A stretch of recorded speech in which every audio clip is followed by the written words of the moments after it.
Տիկին Կարապետյանց ԵՄ բարձրաստիճան պաշտոնյա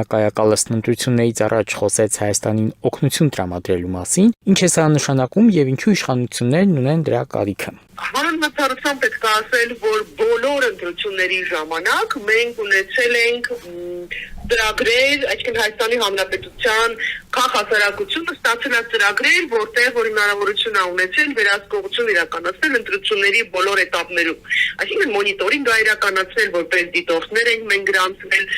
դրա մեջ ոչ մի արտառոց բան չկար, որովհետև մենք փորձում էինք բոլոր կողմերի սխալները եւ միջամտությունները արձանագրել։ Մեր մասած խիստ անհանգստացնող է, երբ կոնկրետ ինչ-որ մի ուղղության դեմ պայքարելու խնդիր են տեսնում արևմուտքում։ Եվ խիստ անհանգստացնող է, երբ որ հայկական իշխանությունները միայն մեկ տեղից միջամտության խնդիր են տեսնում։ Դեռևս ավելի վտանգավոր է, որ հայկական կողմը միայն մի տեղից է տեսնում միջամտության հնարավորություն, որովհետև որևէ մեկի համար այլևս գաղտնիք չի, որ այն երկրները, որոնք որ հետաքրքրված են օրվա իշխանությունների վերարտադրման հարցում, իրենք ունեն հնարավորություն եւ ցանկություն վստահաբար միջամտելու եւ միջամտելու են։ Մասնավորապես նման հետաքրքրություն ունի Ադրբեջանը, նման հետաքրքրություն ունի Թուրքիան, բայց մեր իշխանություններին ոնց հասկանում եք, դա որևէ կերպ չի անհանգստացնում են ավելի շատ ձևական փաթեթավորումը, որովհետև այդ հակառուսականությունը, որ այսօր կա Եվրոպայում, այդ փաթեթավորման տակ այսօրվա իշխանությունները անում են այն, ինչ ուզում են։ Անում են գործողություններ, որոնց համար նախորդ իշխանություններին ուղղակի արևմուտքը Նիկոլ Փաշինյանի խոսքերով ասած կծեփեր պատերին, կփռեր ասֆալտին։ Այն ինչ որ մենք այսօր տոտալ լրության ենք տեսնում, ինչպես են արձագանքում տոտալ լրությամբ։ Այնպես չի, որ ես Ռուսաստանի մոլի երկրպագուն եմ կամ կարող եմ ցանկություն ունենալ, որ ռուսական միջամտությունն այստեղ հնարավորություններ ունենա։ Իհարկե շատ ցավալի է, երբ որևէ երկրի միջամտություն մենք կարող ենք ունենալ, բայց ակնհայտ է, չէ՞, որ միջամտությունը նաև Թուրքիան կարող է ունենալ, Ադրբեջանը կարող է ունենալ, բայց ոնց հասկացաք, մեր իշխանությունները նման մտավախություն չունեն, ավելի ես խորին համոզմունք ունեմ, որ մեր իշխանությունները աջակցություն կստանան Թուրքիայից եւ Ադրբեջանից, որովհետեւ այլևս որևէ մեկը չի լինի հարմար, այսչափ հարմար Թուրքիա եւ Ադրբեջանի համար, որքան Նիկոլ Փաշինյանը։ Ես խորին համոզմունք ունեմ, որ իրենք բոլոր ջանքերը ներդնելու են Նիկոլ Փաշինյանի վերարտադրությունը ապահովելու համար։ Ինչ օգնության մասին է խոսքը եւ ինչ հետևանքներ դա կունենա։ Ամեն ինչ որ դուք պատկերացնում եք, սկսած ապօրինի ձերբակալություններից, կալանավորումներից, միջև կուսակցությունների փակում կամ չգրանցում, ինչ որ կարող եք պատկերացնել, որովհետև Նիկոլ Փաշինյանի ֆանտազիան անսահման է, բարոյական պատկերացումները կամ իրավունքի նկատմամբ վերաբերմունքը զրոյական է, առաջ կար մի գործիք, դա արևմուտքն էր, որի հետ համագործակցության արդյունքում մենք կարողանում ենք ստիպել իշխանություններին քիչ թե շատ վերադառնալ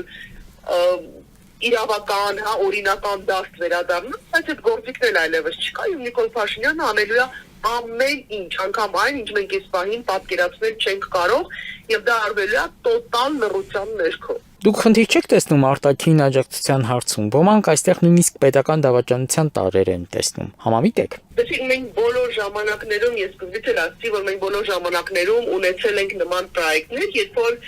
ֆինանսավորում են ստացել տարբեր հասարակական կազմակերպություններ, բայց իրենք իսկապես հավասարաչափ, հավասարապես քննության են ենթարկել բոլոր process-ները, անկախ նրանից, թե դա ում կողմից է ինչ խախտում իրականացվել է։ Այսինքն մենք մեզ համար էական չի եղել եւ այն զեկույցները, որոնք հրապարակվում էին ավելի ու ընտրություններից հետո, տեսնում ենք, որ հավասարապես անդրադարձել են բոլորին, եւ իշխանություններին, եւ ընդդիմություններին, եւ բոլորի խախտումները գրանցվել են։ Եվ բնականաբար այդ process-ը ֆինանսավորվում է հիմնականում ճշող մեծամասնությունը, ես այլ աղբյուր ուղղակի չգիտեմ, գուցե եղել է, ֆինանսավորվում են արևմուտքի հավաքական արևմուտքի կողմից, եւ ոչ մի սարսափելի բան չկար։ Բայց հիմա լրիվ ուրիշ process է տեղի ունենալու։ Սա այն դիտորդական առաքելությունների հետ կապ ու ավերս չունի, եւ սրա մասին ուղղակի հիմա նոր հայտարարել են, բայց այս process-ը շատ ավելի վաղուց էր, այս քննարկումները շատ ավելի վաղուց են սկսել։ Ես հիմա հիշում եմ քաղաքացիական անունից հանդես եկող Դանիել Յովհաննիսյանի հարցազրույցը Կարպիս Փաշյանի հետ եւ հենց այդ հարցազրույցը երևի 1 ամիս ավել 2 ամիս առաջ է տվել այնտեղ խոսում էր ասեն որ ինքը մասնակցել էր մի հանդիպման որտեղ տարբեր հարցեր էին քննարկվում ներառյալ ինչ որ կուսակցություն հետո մասնավորեցնում ասма դաշնակցությունը փակել չփակելու մասին խոսակցություններ էին գրում ու հարց է տալիս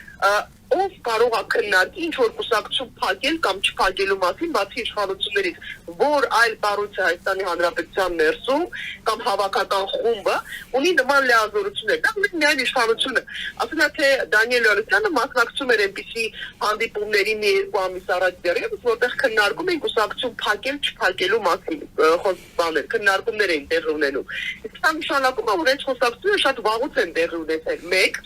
երկրորդը որ այդ խոսակցություններին մասնակցել են նաև այսպես կոչված